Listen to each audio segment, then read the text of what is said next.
The nation's capital, a group of protesters known as the Natives is warning the presidential candidate of the People's Democratic Party, a Labour Party, against what it called intimidation of the judiciary and the Independent National Electoral Commission over their grievances regarding the recently conducted presidential election. This is in reaction to the various protests against the outcome of the presidential election, which saw Bola Ahmed Tinubu emerged as the president-elect. Habida Lawal has the details. Given the central role that governance plays in Africa, the stakes from these elections were high, not just for democracy, but for stability and development. In Nigeria, both the PDP and the Labour Party are challenging the outcomes of the election, and while it has not resulted in violence, it cast a pall on what is the biggest pose in Africa. Some groups are not happy at what they tag as the intimidation of INEC and judiciary.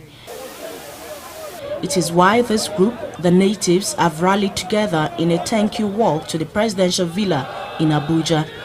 The Natives come out in their numbers and declare that the supporters of APC and the president-elect Bola Ahmed Tinubu will no longer take lightly the intimidation by the supporters of Peter Obi and supporters of Atiku Abubakar. The purpose of this solidarity is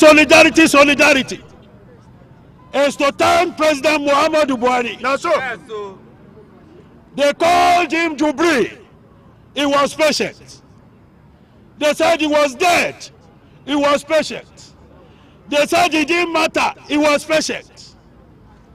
They called him all manner of names. He was patient. Now, so I want to inform that PDP once told us there is something called do or die.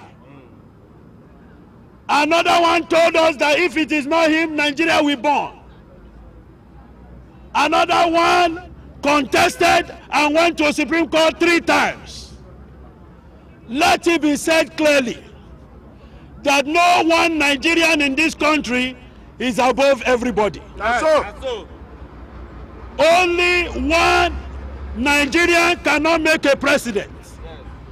No man in this country can win election as president without partnership. The Igbokwenu for Tinubu Shetima group also alleged there were voters' intimidation in the southeast during the election, and if taken up, so many irregularities will be uncovered.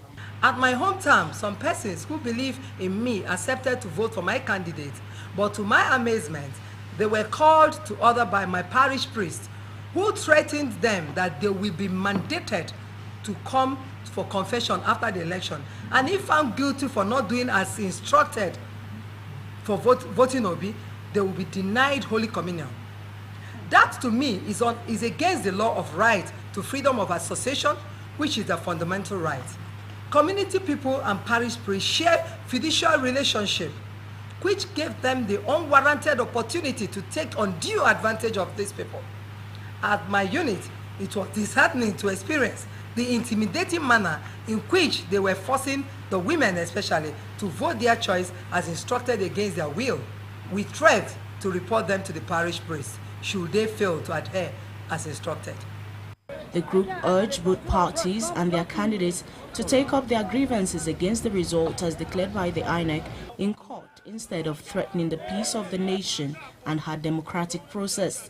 They also appeal for cooperation from all Nigerians to move Nigeria forward, as they believe the president-elect Bola Ahmed Tinubu should be given a chance to reset the country in a way that will benefit all and sundry. Ahead of the Saturday's governorship and state assembly elections, Delta State Governor Ifeanyi Okowa